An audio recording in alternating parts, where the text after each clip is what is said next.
votre avis. Alors, est-ce que vous avez quelques suggestions? Alors, la règle du jeu, pour qu'on soit assez nombreux, c'est questions, réflexions rapides et puis réactions éminemment rapides aussi de notre côté. Normalement, on devrait vous faire passer des micros.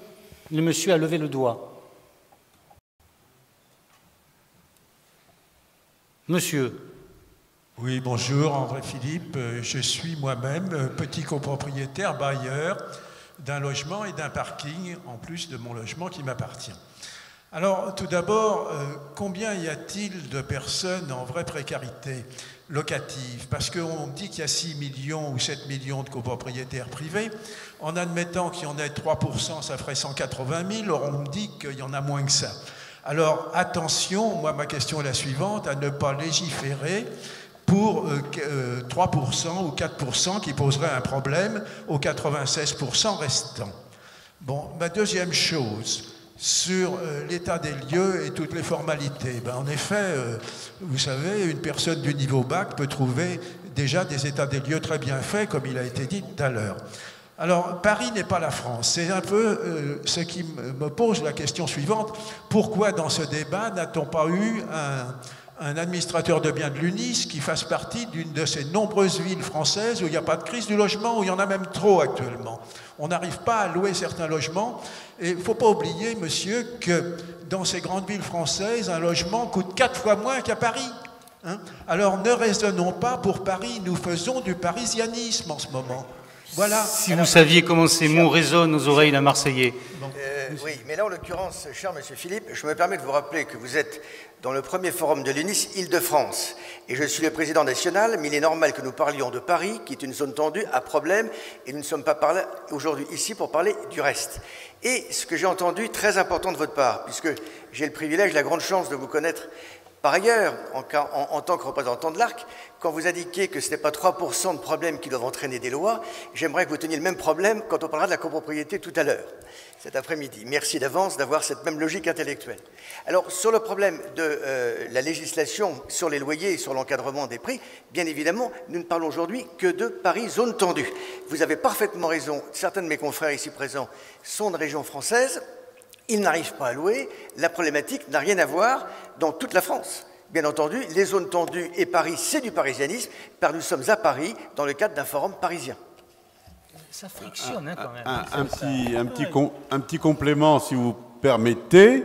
Un petit complément, effectivement, dans ce qui se dit sur le nouveau texte, sur l'encadrement des loyers, ça concernerait 50 plus grosses agglomérations françaises, plus des zones dites tendues qui seraient en supplément de ces 50. C'est quand même un gros paquet des 6 millions de logements dont vous avez parlé tout à l'heure. Qui voulait intervenir? Monsieur, je vous ai localisé, mais si d'autres personnes... Monsieur, ici. Merci beaucoup. Olivier Furget, je suis administrateur de biens sur Paris. D'abord, j'avais un petit correctif par rapport à un propos de Madame Bourgoin.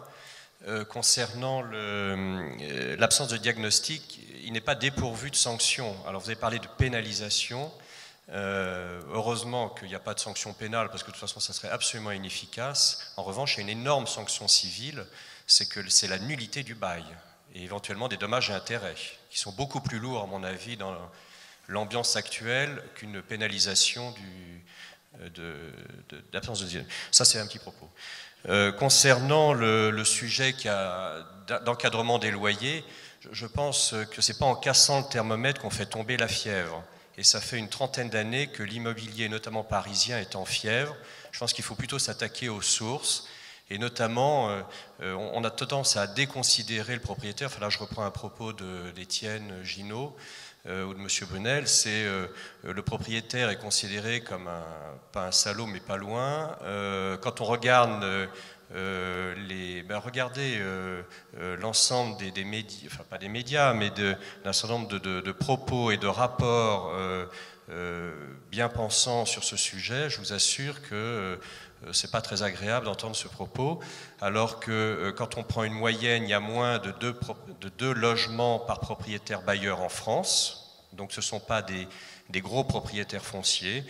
Et je pense que donc il faudrait donner un rôle de vrai agent économique à ce propriétaire. qui joue son rôle de logeur, et ce logement est effectivement une notion importante dans notre société. Et enfin, responsabiliser autant les bailleurs, mais aussi les locataires. Un locataire qui rentre dans un logement, il a la capacité de voir, il choisit, il n'est pas obligé de prendre ce logement. Et donc, il est grand garçon comme tout le monde, il est en face d'un propriétaire bailleur qui n'est pas plus professionnel que lui. Et donc, je pense qu'il faut responsabiliser à Paris, les le gens. locataire choisit. Ben, quand il rentre dans un logement qu'il veut louer, si vous voulez, il le visite. Oui.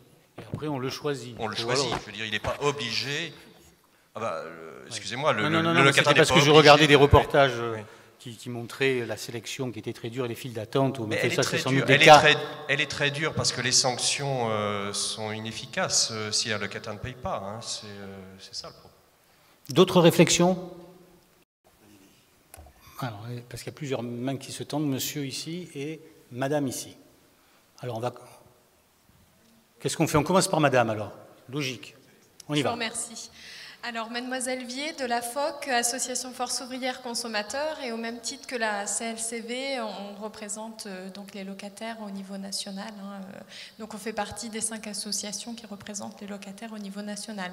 Et donc, je souhaitais revenir sur la garantie universelle, parce que nous aussi, on a été concertés sur ce point. Et surtout, vous poser une question. Alors, on a dit que cette garantie, la CLCV a dit que la garantie permettait, inciterait les bailleurs à mettre leurs biens en location. Et nous, bien sûr, à la FOC, on appuie cette position. Puisque, comme disait monsieur, là le débat s'est orienté plus sur les locations à Paris. On a parlé, comme l'a justement dit monsieur Étienne Ginaud, on est dans un forum à Paris, voilà, je ne vais pas revenir dessus, mais ça quand même, cette garantie permettrait d'accentuer, de favoriser l'accès au logement pour... je pense notamment aux jeunes qui n'ont pas forcément de garantie, qui on sait la difficulté économique en temps de crise actuelle, et ils ne peuvent pas forcément avoir de cautionnement. Ils ont un moyen d'accès au logement finalement qui se retrouve très, très, très limité. Donc vous dites pour les jeunes, là, cette garantie serait peut-être un bon outil, c'est ça? Ah ben oui, complètement. Si j'ai pris un exemple, j'ai pris l'exemple des jeunes, mais ça peut s'appliquer à d'autres cas de personnes qui n'ont pas forcément de caution et qui ont une difficulté à accéder au logement. On regarde s'ils sont d'accord avec ça ou pas. Voilà, donc c'est une question. Alors est-ce que ça permettrait finalement l'accès au logement? Pour nous, oui, on en est persuadé, et notamment si tout à l'heure on disait que les propriétaires avaient des petits revenus et finalement ils étaient moins riches que les locataires. Donc là, cette garantie, ça leur permettrait de louer le bien, et puis finalement, ce petit jeune qui rentre dans le logement, il va évoluer au niveau de sa carrière. Alors, Étienne Ginaud ou monsieur Brunel, qu'est-ce que vous pensez de cette idée ou pas? Madame, vous avez cité les mots qu'il fallait. Ça permettrait au locataire jeune, qui n'a pas le moyen de se garantir autrement, de pouvoir bénéficier d'une location. Ça lui permettrait, donc il est dans l'attente. Nous ne sommes pas contre dès lors qu'il y a un partage des frais. On ne veut pas que l'une des parties paye tout. On considère que s'il y avait une garantie universelle de cette nature, nous l'avons dit à Mme Duflot, le minimum serait au moins que chacune des parties y contribue, car c'est un acte collectif, un acte qui doit être totalement partagé. Après, c'est une question de proportion, et nous n'avons pas reçu de refus systématique de la part de nos interlocuteurs associations quand on est choisi sur ce sujet. C'est une question de proportion. Et les locataires que nous avons dans nos affaires, dans nos cabinets, on se rend bien compte que s'ils ne peuvent pas être garantis, l'idée d'avoir un schéma comme celui-ci, auquel ils participeraient économiquement, regardez par exemple la multirisque habitation. Multirisque habitation, chaque individu est amené à payer un fonds de péréquation pour les accidents, les catastrophes naturelles ou autres drames de cette nature. Donc l'idée que tout le monde participe, c'est un minimum. À partir de là, on peut avancer. De là que ce soit une garantie universelle uniquement payée par l'une des parties qui contracte, c'est ce que nous ne voulons pas. Non, s'il vous plaît, on va se lancer dans un débat, parce qu'il y a beaucoup de personnes qui veulent la parole. Alors, M. Brunel, et après, on donne la parole. Non, un complément. J'ai une petite divergence avec le président. Pour nous, le problème, c'est pas seulement le partage, c'en est un évidemment, mais c'est surtout l'explosion de l'enveloppe. Et ça, c'est un vrai sujet. Et je voudrais faire une deuxième remarque. Je pense qu'on est assez d'accord sur le constat de la pénurie de logements, de l'insuffisance de logements, et c'est ça le problème clé. S'il s'agit de modifier la file d'attente sans que la file d'attente soit plus petite, je ne pense pas qu'on aura atteint notre but. Or, le problème, c'est précisément la file d'attente. La file d'attente, c'est la pénurie de logements. Et les différentes mesures dont on vient de parler au cours de cette table ronde, encadrement des loyers, garantie, etc., ne me paraissent pas du tout de nature à augmenter l'offre. Au contraire. Et par conséquent, la conclusion est simple, la file d'attente va être plus grande. Madame. Deux remarques. Lorsque l'on emprunte pour acheter un appartement, c'est bien l'emprunteur qui souscrit l'assurance de coups durs, enfin d'accident de la vie, et pas le banquier. Donc je ne vois pas pourquoi il n'y aurait que les propriétaires qui paieraient cette assurance. Deuxième remarque, on est extrêmement bien placé pour voir l'évolution des dossiers de surendettement. Puisque quand il y a impayé de loyer, il y a, dans un certain nombre de cas, dossiers de surendettement. Et moi, je constate une explosion des dossiers de surendettement où manifestement le non-paiement du loyer est banalement un problème d'arbitrage de ressources. On préfère s'acheter un magnétoscope, une télévision, enfin tout un tas de choses que je n'ai pas, dont je ne savais même pas que ça existait pour certains, type DVD, j'ai découvert ça par les dossiers de surendettement, plutôt que de payer son loyer. Donc on constate que la déresponsabilisation augmente, moi je me souviens quand j'étais jeune, j'ai eu un problème d'emploi, j'ai changé d'appartement et je suis repassée à un studio au lieu d'avoir un 2 pièces pour continuer à payer mon loyer. Je ne suis pas certaine qu'avec tout un tas de systèmes où le locataire ne contribue jamais, on soit dans la même logique et qu'on ne se dise pas finalement il y a une manne qui va payer pour moi. C'est dit. Ici. J'aurais une réponse. Oui, allez-y. Ah, pardon, monsieur, je suis désolé. Non, allez-y. Bon, je reviens sur une phrase qui a été prononcée par un de mes prédécesseurs, l'immobilier parisien est en fièvre. Je pense que, et ça valait également pour certains de vos intervenants, on mélange à tort deux marchés qui ont des comportements totalement différents. Le marché de la vente et le marché de la location. En 10 ans, de 2000 à 2010, le marché de la vente à Paris a doublé. Le marché de la location a augmenté d'un peu plus de 30%. Donc on n'est pas du tout dans le même marché. D'autre part, le logement n'est pas un marché comme les autres, c'est vrai, mais d'un autre côté, comment réguler ce marché, et en particulier à Paris, où effectivement il y a une tension, il y a une demande qui est très supérieure à l'offre. Comment va-t-on attribuer les loyers si ce n'est pas le prix qui fonctionne? On va les attribuer aux copains, au réseau? Eh oui.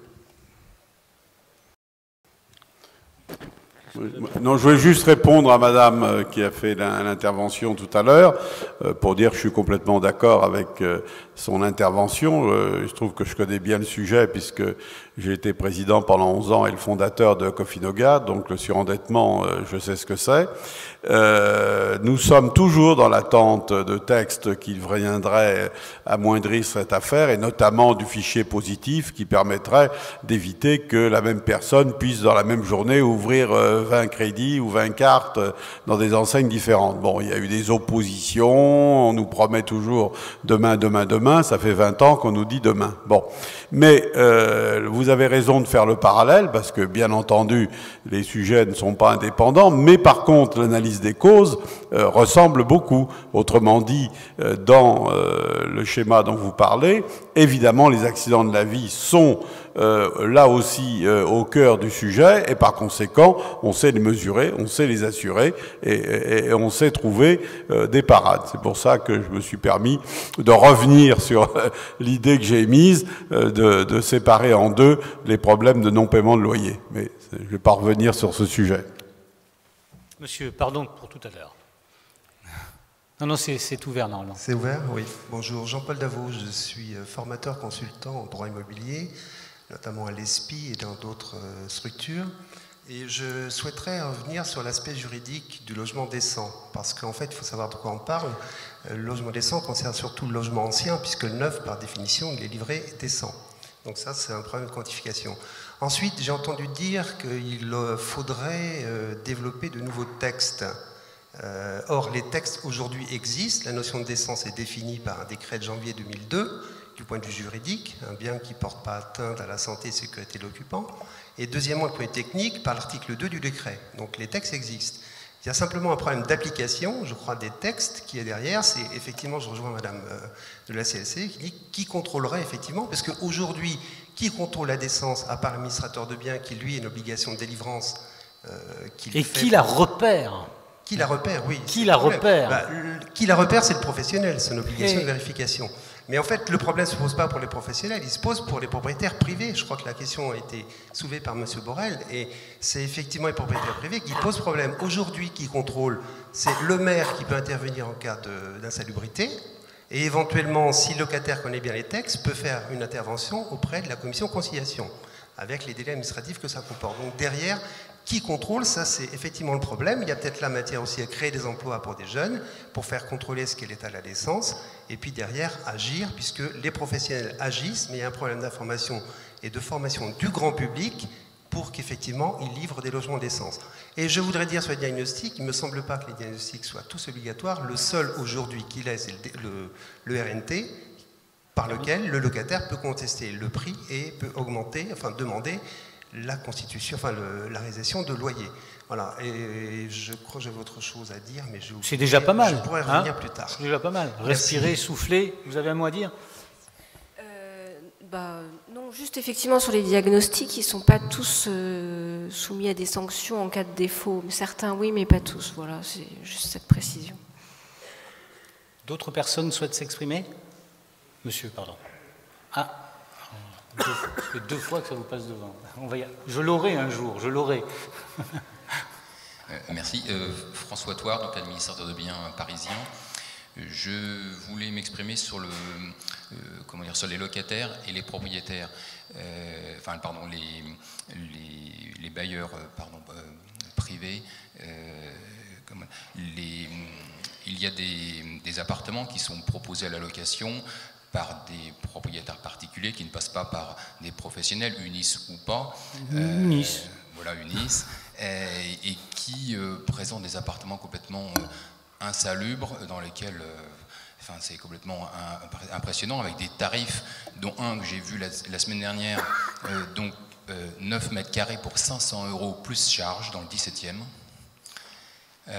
9 mètres carrés pour 500 € plus charge. Voilà, donc c'est une jeune femme qui cherche un logement à Paris, qui a vu ce logement, c'est assez impressionnant. Et c'est un particulier qui propose ça, et non pas un professionnel. Alors voilà, on peut se poser les questions.